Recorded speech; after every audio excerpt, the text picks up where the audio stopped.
Assalamualaikum warahmatullahi wabarakatuh. Salam sejahtera bagi kita semuanya. Pada kesempatan kali ini kita akan membahas bab yang pertama, yaitu pengantar akuntansi keperilakuan. Nah, peran akuntansi semula ini adalah menyediakan data-data keuangan dalam rangka pengambilan keputusan, baik internal maupun eksternal perusahaan. Nah, dalam perkembangannya, kemudian ada aspek perilaku manusia yang dipengaruhi ataupun mempengaruhi aspek pelaporan keuangan. Nah, di sini ada dimensi perilaku manusia dalam hubungannya dengan desain, konstruksi maupun efisiensi dari sebuah sistem informasi akuntansi yang dihasilkan. Sehingga muncullah peran akuntansi yang baru, yaitu yang bertugas untuk menjelaskan aspek perilaku manusia yang dipengaruhi dan mempengaruhi pelaporan keuangan. Sehingga bidang baru ini kemudian dimunculkan karena penyusunan satu laporan keuangan itu melibatkan aspek-aspek perilaku baik dalam rangka menyusun sampai dengan laporan keuangan itu diinterpretasikan oleh para pengambil keputusan, gitu ya. Nah, kita mereview terlebih dahulu. Ilmu akuntansi didefinisikan sebagai proses mengidentifikasi, mengukur, dan mengkomunikasikan informasi ekonomi yang memungkinkan pertimbangan dan pengambilan keputusan yang didasarkan pada informasi terkini oleh pemakai informasi. Nah, pemakai informasi kita semuanya pasti sudah tahu ya, ada pihak internal perusahaan maupun eksternal. Internal di sini dalam rangka untuk melakukan serangkaian evaluasi kinerja dari laporan keuangan yang dihasilkan, sedangkan untuk pihak eksternal ini fokusnya adalah pada jumlah investasi yang mereka lakukan untuk organisasi, gitu ya. Sebagai bentuk laporan pertanggungjawaban gitu kepada pihak eksternal. Nah, sekarang definisi akuntansi keperilakuan merupakan bagian dari disiplin ilmu akuntansi yang mengkaji hubungan antara perilaku manusia dan sistem akuntansi, serta dimensi keperilakuan dari organisasi di mana manusia dan sistem akuntansi itu berada dan diakui kebenarannya. Definisi yang lebih spesifik adalah di sini kita akan belajar tentang perilaku akuntan dan non-akuntan dan yang mempengaruhi fungsi-fungsi akuntansi serta fungsi pelaporan. Jadi pada akuntansi keperilakuan yang pertama kita akan ada dua hal yang utama, yaitu yang pertama adalah bidang akuntansinya sendiri, yang kedua adalah tentang perilaku manusia. Perilaku manusia di sini didefinisikan sebagai ya akuntan, kemudian nanti kita akan semakin luas membahas tentang auditor dan pengguna informasi lainnya. Kemudian karena kita membahas terkait tentang perilaku, maka bidang ini mengambil berbagai kontribusi dari disiplin ilmu yang lain, terutama dalam ilmu psikologi. Nah, antara lain ada yang sudah ada di slide ya, ada ilmu psikologi, sosiologi, psikologi sosial, antropologi, sampai dengan ilmu politik. Jadi akuntansi di sini mengadopsi berbagai ilmu perilaku untuk mengkaitkan bagaimana tadi seorang akuntan itu dalam rangka menginterpretasikan sebuah laporan keuangan atau dari data informasi keuangan dihasilkan sebagai sebuah pengambilan keputusan itu seperti apa. Yang pertama, kontribusi psikologi. Di sini adalah studi tentang pikiran dan tindakan individu serta bagaimana hal ini bisa mempengaruhi perilaku. Nah, psikologi ini dituntut untuk bisa mengubah perilaku seseorang. Masyarakat yang berkaitan atau terlibat itu akan berpengaruh hanya jika interaksi seseorang dengan lingkungannya itu akan mempengaruhi cara mereka bertindak. Nah, di sini ada kontribusi psikologi dari individu, ada berbagai banyak yang saya tampilkan di slide itu, ada pembelajaran, motivasi individu, emosi, dan lain sebagainya sampai dengan tekanan kerja. Ini adalah bentuk-bentuk kontribusi dari ilmu psikologi yang digunakan dalam memahami perilaku akuntansi. Nah, misalnya kita contohkan satu, yaitu adalah motivasi. Ada riset yang membuktikan bahwa motivasi karyawan itu tidak ditentukan secara utama atau motivasi utama seseorang bekerja itu adalah bukan karena hanya masalah uang misalnya. bukan hanya karena gaji yang dia peroleh. Loh kok bisa? Iya, dari riset yang dilakukan, misalnya seorang karyawan bisa dimotivasi dengan gajinya, betul. Misalnya, gajinya 5 juta, dinaikkan menjadi 10 juta, akan meningkatkan kinerja seseorang misalnya. Itu dia akan termotivasi. Kemudian 10 juta menjadi 15 juta, makin termotivasi, bisa meningkat lagi kinerjanya. Kemudian misalnya di taraf 20 juta meningkatnya. Apakah kinerja seseorang itu masih bisa meningkat? Belum tentu, karena batas kemampuan maksimal seorang individu atau seorang pekerja itu ada batasnya, sehingga tidak melulu bisa dimotivasi dengan tadi gaji atau uang. Sehingga riset itu membuktikan bahwa sebenarnya kebertahanan seseorang individu dalam organisasi itu juga berkaitan misalnya dengan adanya jam kerja yang fleksibel misalnya. Kemudian ada misalnya pujian atau reward and punishment ketika individu itu bekerja. Jadi ada apresiasi ketika dia mencapai target dan lain sebagainya. Kemudian ada misalnya jenjang karir. Jadi tidak melulu gajinya meningkat tapi karirnya masih atau levelnya di perusahaan masih rendah. Itu juga akan berpengaruh. Mungkin di level awal seseorang bekerja berkaitan dengan motivasinya untuk mencari uang, tetapi jangka panjangnya belum tentu hanya uang saja. Itu tadi ada kenyamanan bekerja, kemudian ada otoritas dia makin meningkat atau tidak, kemudian ada apresiasi atas hasil kerjanya atau tidak, dan lain sebagainya. Itu adalah contoh atau contoh motivasi dari kontribusi psikologi. Yang kedua adalah kontribusi sosiologi. Di sini merupakan studi tentang orang-orang dalam hubungannya dengan manusia dan sesama, ya, namanya dari sosial, ya. Ini melihat peran seseorang, ilmu ini melihat peran seseorang yang berada di antara masyarakat atau kelompok dan bagaimana hubungan dia dengan kelompok. Nah, di sini ada contoh kelompok dan sistem organisasi. Ada dinamika kelompok, tim kerja, komunikasi, kekuasaan, konflik, perilaku antar kelompok. Kemudian di sistem organisasi ada teori organisasi formal, teknologi organisasi, perubahan organisasi, dan budaya organisasi. Misalnya kalau saya ambil contoh dinamika kelompok, adanya segregasi sosial. Segregasi sosial itu pemisahan anggota masyarakat menjadi terkotak-kotak atas suatu persamaan atau perbedaan tertentu. Misalnya segregasi sosial yang bisa disebabkan karena hukum atau tradisi yang berlaku dalam satu daerah, ya. Misalnya ada pernikahan antar sesama suku di satu daerah. Nah, itu contoh dari adanya dinamika kelompok dalam hal segregasi sosial, ya. Kemudian misalnya ada pernikahan sesama keluarga kaya, ya, kepada atau mungkin menyebutnya pernikahan darah biru dengan sesama anak dari keluarga berdarah biru. Nah, seperti itu.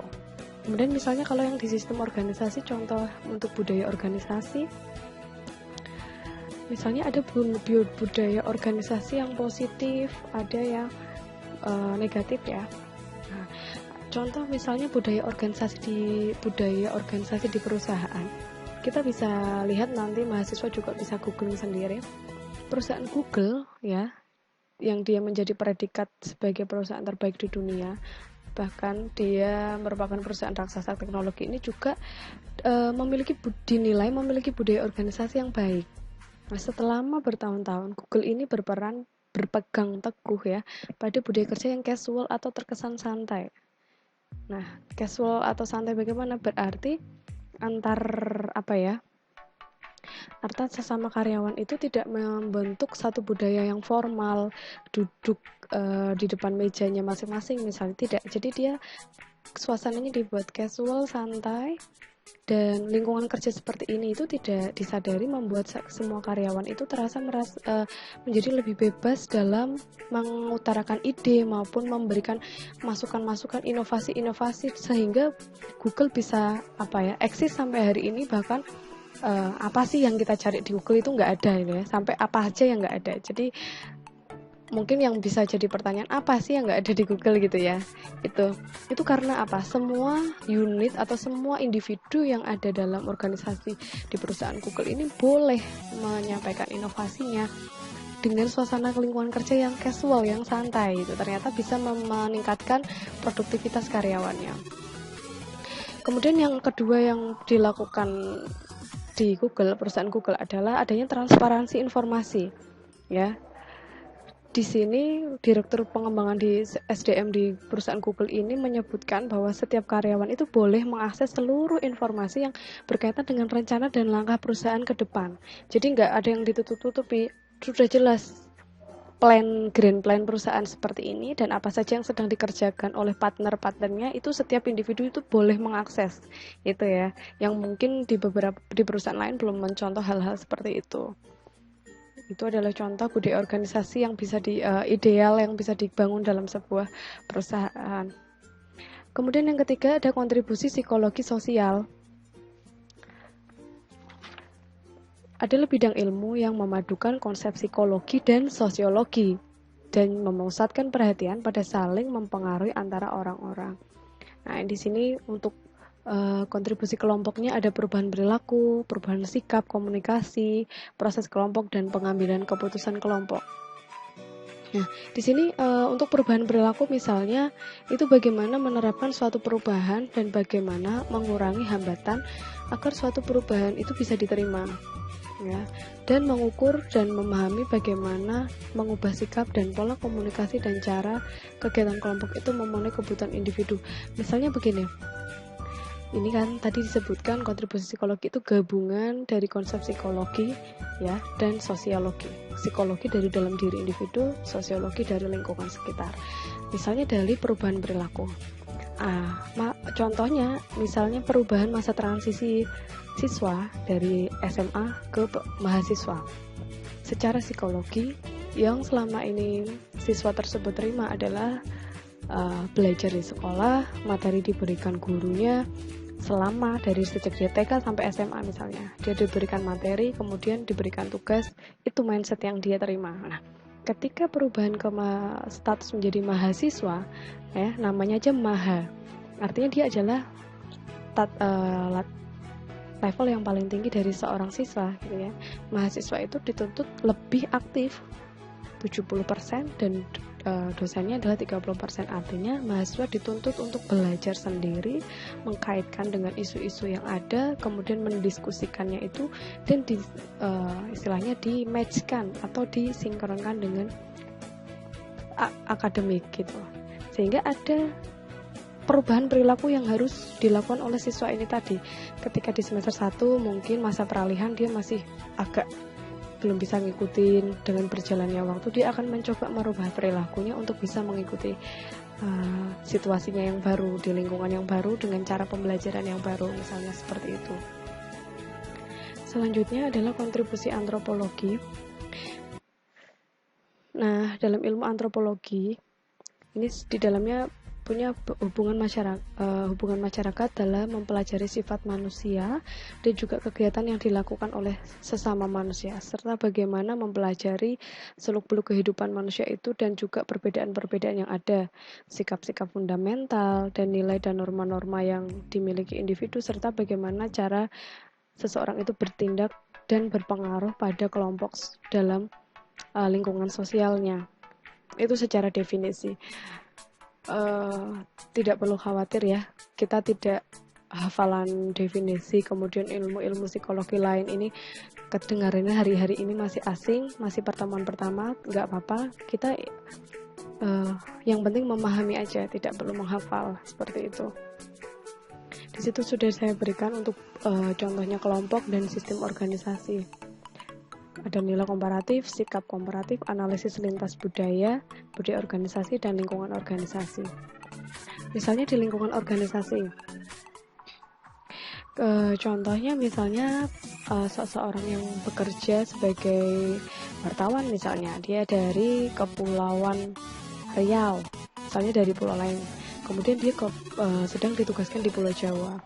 Hal-hal yang tidak sama dalam budaya dia gitu ya, atau lingkungan organisasinya dia, misalnya di tempat sebelumnya waktu di Kepulauan Riau atau di tempat lain di luar Pulau Jawa gitu ya, cara komunikasinya berbeda, budaya bekerjanya misalnya berbeda. Nah, dengan lingkungan organisasi yang baru, ketika ditempatkan di Pulau Jawa, misal dia harus mendesain perilakunya, menyesuaikan bahasanya, dan lain sebagainya. Ini harus disesuaikan dengan tempat di mana dia berada. Kemudian misalnya perbedaan kebutuhan petani di desa dengan kebutuhan pekerja di kota. Itu juga lingkungan organisasi yang saya contohkan di sini tadi, pekerjaan petani itu lingkungan organisasinya dengan orang-orang pengusaha di non pertanian itu juga berbeda. Itu merupakan contoh dari adanya kontribusi antropologi, ilmu antropologi yang dikaitkan dalam lingkungan organisasi. Jadi harus individu itu bisa menyesuaikan di mana lingkungan organisasi dia berada. Selanjutnya adalah kontribusi ilmu politik. Dalam sistem organisasi ada konflik, politik organisasional, dan kekuasaan. Sebenarnya satu perilaku politik itu tidak bisa dipandang sebagai bagian peran seseorang, peran formal seseorang di dalam organisasi ya. Jadi sebenarnya individu yang bekerja atau berada dalam organisasi dalam hal ini, materi ini, itu tidak memerankan perilaku politik ya. Beda dengan kehidupan berpartai misalnya, itu berbeda. Tetapi yang mempengaruhi atau berusaha mempengaruhi bisa disebut melakukan perilaku politik dalam rangka misalnya distribusi keuntungan dan kerugian dalam sebuah organisasi. Politik perilaku ini bisa berada di luar persyaratan kerja tertentu dari seseorang. Ini langsung saya contohkan, misalnya ada perilaku politik yang sah atau legitimate political behavior. Ini mengacu pada perilaku politik sehari-hari yang wajar, yang normal. Misalnya adalah ketika karyawan itu menyampaikan keluhan kepada penyelia, berarti ketika ada ketidakpuasan, dia menyampaikan secara lembaga formal, itu namanya perilaku politik yang dibolehkan atau yang sah gitu ya, yang sesuai etika. Kemudian memotong rantai komando, kemudian menentang kebijakan atau keputusan organisasi itu lewat pemogokan atau menjalin hubungan keluar organisasi melalui kegiatan profesi. Artinya ketika ada ketidakpuasan dari karyawan kepada perusahaan, dia melewati prosedur yang sesuai. Ada misalnya dia menyampaikan aspirasi, kemudian tidak ditanggapi, kemudian dia melakukan pemogokan itu, tapi secara pada jalur yang tepat gitu, tidak frontal, tidak keluar kemana-mana, tapi sesuai struktur organisasi yang ada di situ. Tapi ada perilaku politik yang tidak sah ya. Illegitimate political behavior ini merupakan perilaku yang menyimpang dari aturan main yang telah ditentukan. Tentu saja di setiap perusahaan berbeda-beda. Contohnya misalnya adanya sabotase. Dia sudah nggak puas dengan perusahaan, dia sabotase produk perusahaan di pasaran, dijelek-jelekan, misalnya dalam saat penjualan langsung dan lain-lain. Kemudian adanya protes-protes secara simbolis dalam bekerja, misalnya pakai apalah simbol-simbol tertentu, misalnya pakai pakaian yang melanggar atau nyeleneh untuk menyentil pimpinan misalnya, itu dirasa tidak tepat. Jadi perilaku politik ini di dalam politik organisasi bisa kok dilakukan, tetapi ada sesuai perilaku politik yang sah, atau role-nya ada sesuai norma-norma yang berlaku di organisasi. Oke, tadi berbagai kontribusi ilmu psikologi yang diadopsi oleh perilaku dalam mempelajari akuntansi keperilakuan. Dan sekarang kita sampai pada ruang lingkup akuntansi keperilakuan. Nah, akuntansi keperilakuan ini menekankan pada yang pertama, pertimbangan dan pengambilan keputusan akuntan dan auditor. Ya, pertimbangan dan pengambilan keputusan akuntan dan auditor. Ini contohnya adalah misalnya pada laporan keuangan itu auditor yang mengaudit laporan keuangan memberikan suatu opini, ya kan? Laporan keuangan itu diaudit dan auditor memberikan suatu opini. Nah, ini sangat berpengaruh dengan keperilakuan dari auditor tersebut. Nah, bagaimana nanti kualitas pertimbangan dari keputusan auditor tersebut? Nah, apakah akan objektif atau subjektif? Ini sangat perlu dipertimbangkan. Makanya profesi-profesi seperti auditor ini dilindungi oleh kode etik profesi. Karena apa? Tugas dia pekerjaan yang dia lakukan ini sangat berkaitan dengan keperilakuan. Nah, keperilakuan ini kan tidak ada sanksi, apa ya, kita berperilaku itu kan tidak ada sanksi hukumnya atau pidananya, maka profesi-profesi auditor ini dilindungi oleh kode etik profesi. Jadi ketika misalnya seorang auditor melanggar kode etiknya, ini bisa dipidanakan kemudian ya. Jadi dilindungi oleh kode etik seperti itu. Kemudian yang kedua adalah pengaruh dari fungsi akuntansi dan fungsi auditing terhadap perilaku. Ya, fungsi akuntansi dan fungsi auditing terhadap perilaku. Misalnya contohnya adanya partisipasi penganggaran. Kalau mendengar penganggaran dan partisipasi, pasti sebagian mahasiswa sudah tahu sebenarnya artinya ya, kalimat itu. Tetapi yang saya lebih tekankan adalah ketika perusahaan misalnya merencanakan anggaran untuk setiap departemen, ada partisipasi dari departemen terkait enggak? Atau modelnya langsung dari top manajemen, ini anggaranmu gitu. Nah, ini ada perilaku-perilaku yang akan berpengaruh. Nah, ketika ada partisipasi atau dari departemen terkait itu memberikan masukan, kita butuh anggaran sekian, program kita ini Pak misalnya. Nah, fungsi-fungsi orang yang terlibat di situ, fungsi akuntansi di situ, fungsi auditing di situ dipakai, maka ini akan mengakibatkan pada tercapainya tujuan organisasi atau tercapainya tujuan departemen tadi. Perilaku dia akan lebih mendukung ketika anggaran itu diberikan. Dia akan lebih memberikan respon yang positif, sehingga perilaku dia dalam bagaimana mencapai target anggaran ini akan lebih maksimal gitu. Jadi ada pengaruh dari satu fungsi akuntansi dan auditing ini terhadap perilaku.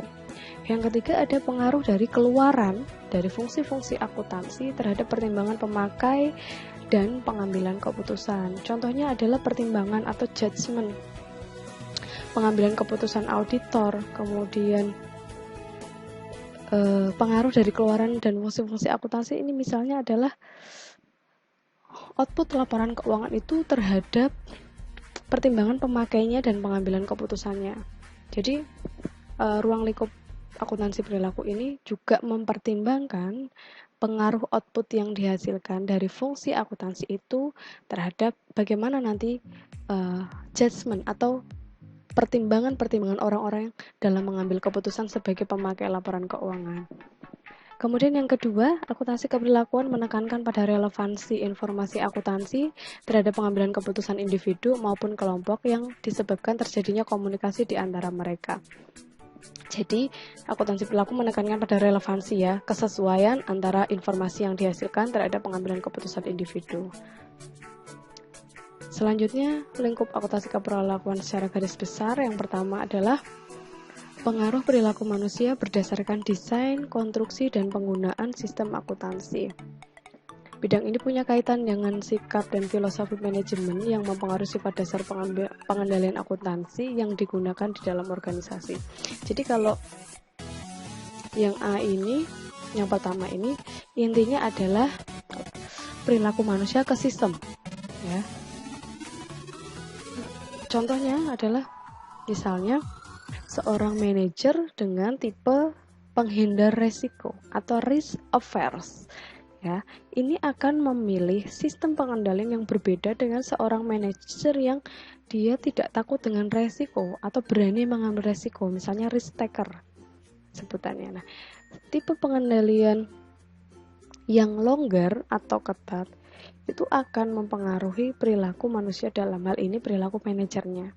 Jadi perilaku manajer yang berani mengambil resiko akan menetapkan sistem akuntansi yang berbeda dengan perilaku manajer yang tidak berani mengambil resiko. Itu adalah contohnya yang pertama. Yang kedua, pengaruh sistem akuntansi terhadap perilaku manusia. Yang berarti dari sistem akuntansinya ke perilaku manusia. Bidang ini berkenaan dengan bagaimana sistem akuntansi mempengaruhi motivasi, produktivitas, pengambilan keputusan, dan kepuasan kerja, serta kerjasama. Nah, contohnya yang masuk dalam poin kedua ini, sistem akuntansi mempengaruhi perilaku manusia adalah misalnya suatu anggaran tadi disusun oleh top manajemen itu terlalu ketat. Anggaran yang terlalu ketat itu akan membuat individu yang berkaitan langsung dengan anggaran tersebut itu merasa anggaran itu tidak bisa direalisasikan dengan wajar gitu. Nah, ini bisa membuat individu atau karyawan itu tidak termotivasi untuk mencapai target anggaran tersebut. Nah, sebaliknya, kalau anggaran itu disusun terlalu longgar, itu akan mengakibatkan pada kecerobohan atau istilahnya ketidakefisiensian dalam produksi atau ketidakefisiensian dalam pencapaian target tersebut. Jadi harus tidak terlalu ketat dan tidak terlalu longgar gitu. Misalnya sebuah sistem penetapan anggaran yang akan mempengaruhi perilaku manusia. Nah, yang ketiga adalah metode untuk memprediksi dan strategi mengubah perilaku manusia. Ya, yang ketiga adalah metode untuk memprediksi dan strategi mengubah perilaku manusia.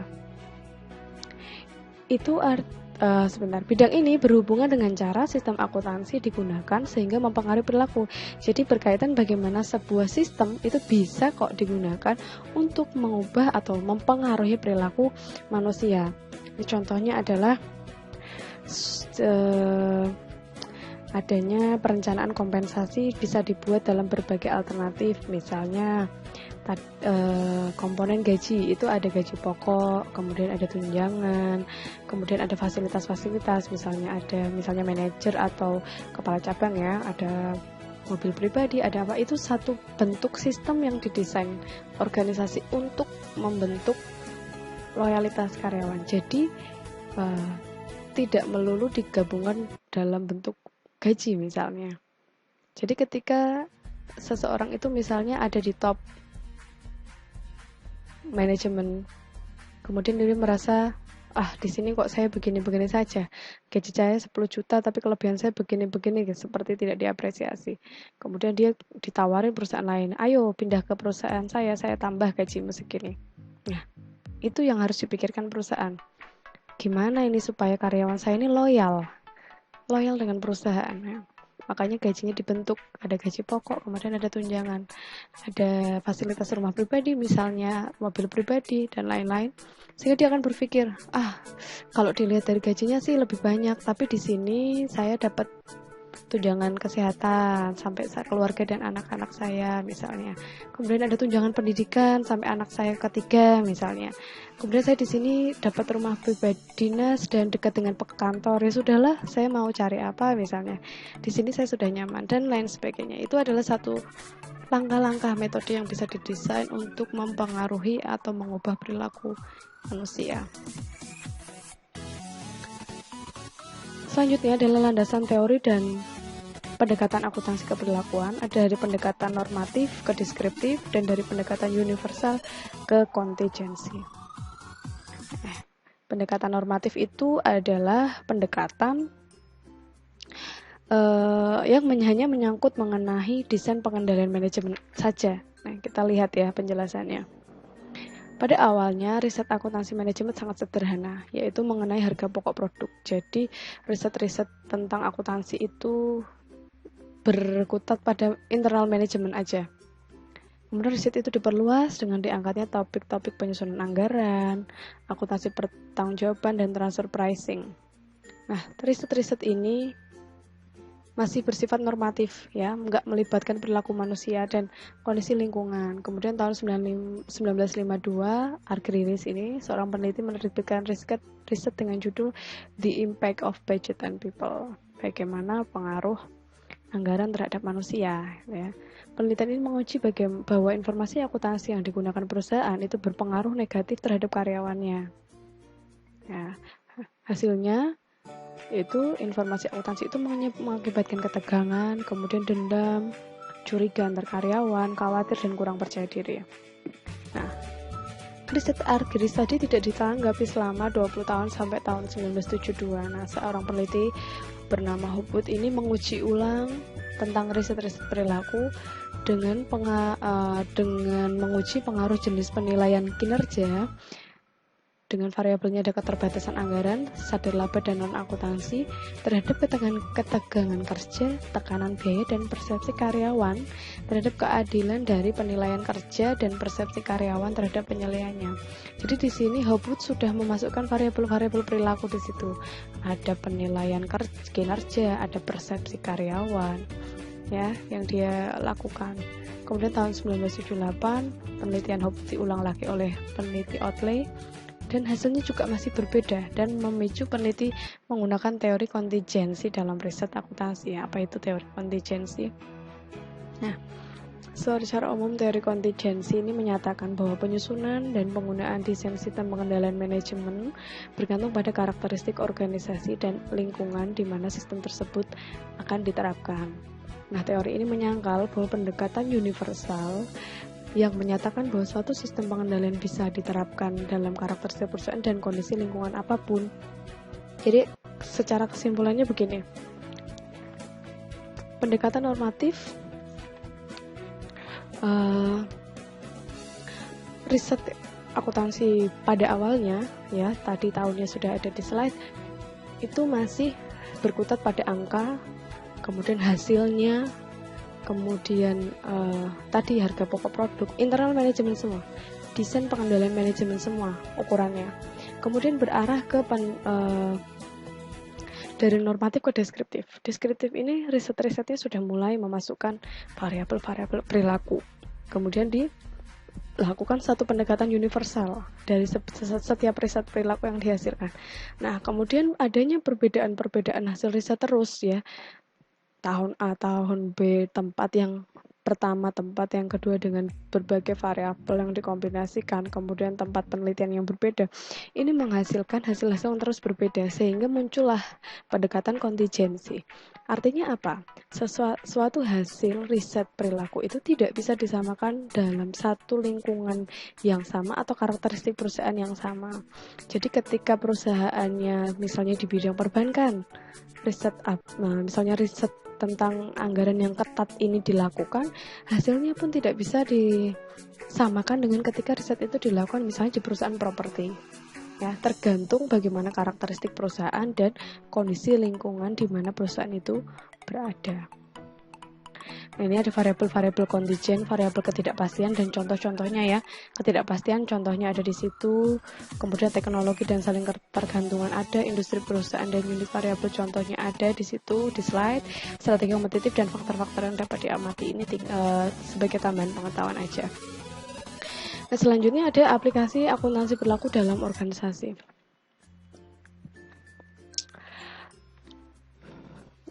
Planning dan budgeting, atau perencanaan dan penganggaran. Fokus dari area ini adalah formulasi tujuan organisasi dan interaksi perilaku antar individu.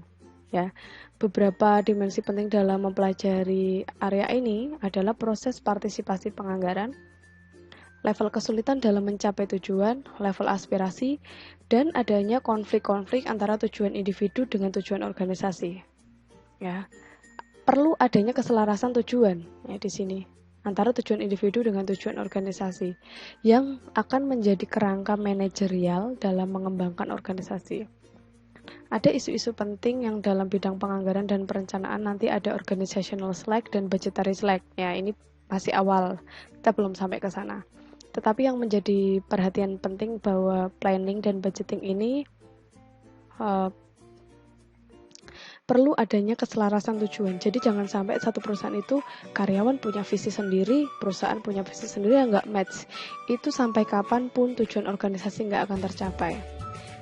Perusahaan bekerja keras bagaimana menghasilkan laba. Karyawan bekerja keras bagaimana menghasilkan gaji, misal uang. Itu nggak match. Itu namanya tidak terjadi keselarasan tujuan. Harusnya perusahaan dalam menjalankan organisasi itu tidak menjadi fokus utama mencari laba. Itu cuman iya memang mencari laba, tetapi tidak menjadi hal yang utama.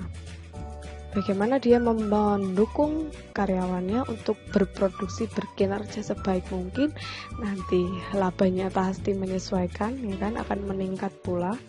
Kemudian dikembalikan lagi, diberikan feedback ke karyawan itu berupa apresiasi sehingga ada kontinuitas di situ. Produktivitas dari karyawan itu terus berjalan dalam jangka panjang, kemudian visi misi perusahaan bisa dicapai sehingga tumbuhnya loyalitas karyawan terhadap perusahaan. Itu. Yang kedua, decision making atau pengambilan keputusan. Nah, fokus dalam bidang ini adalah teori-teori dan model-model tentang pengambilan keputusan. Ada teori normatif, paradoks, dan model deskriptif dalam pengambilan keputusan. Teori normatif ini bagaimana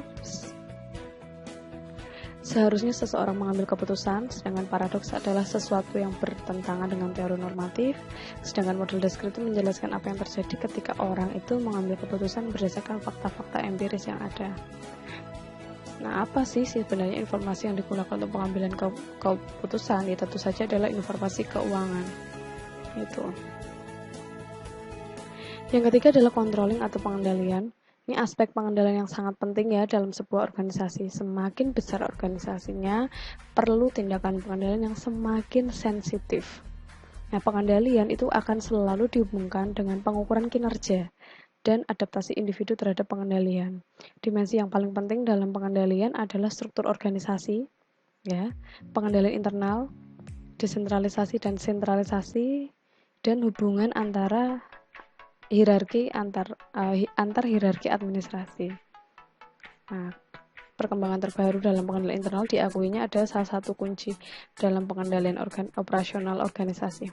Jadi, menjadi bagian yang paling penting adalah lingkungan pengendalian yang tadi semakin sensitif, semakin intensif, tergantung pada semakin besar kecilnya organisasi. Kemudian yang keempat adalah financial reporting. Oh ya, sebelum ke financial reporting, lingkungan pengendalian ini akan melibatkan banyak aspek perilaku ya di dalamnya. Nah, kalau lingkungan pengendaliannya bisa berjalan baik, lingkungan pengendalian yang sehat, ini bisa akan mempermudah pelaksanaan komponen lainnya, tujuan organisasi bisa tercapai.